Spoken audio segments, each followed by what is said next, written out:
மனோன்மணியம் சுந்தரனார் பல்கலைக்கழகத்தில் தங்கம் பதக்கம் பெற்றவர்களுக்கு மட்டுமே ஆளுநர் பட்டம் வழங்குவார் என்று அறிவிக்கப்பட்டதால் மாணவர்கள் மத்தியில் சலசலப்பு ஏற்பட்டது. நெல்லை மனோன்மணியம் சுந்தரனார் பல்கலைக்கழகத்தின் 33வது பட்டமளிப்பு விழா நடைபெற்றது.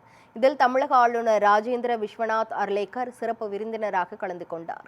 இந்த விழாவில் 871 மாணவர்களுக்கு நேரடியாக ஆளுநர் பட்டம் வழங்குவார் என்று முதலில் அறிவிக்கப்பட்ட நிலையில் தங்கப்பதக்கம் பெற்ற 113 மாணவர்களுக்கு மட்டுமே பட்டம் வழங்கப்படும் என்று தெரிவிக்கப்பட்டது.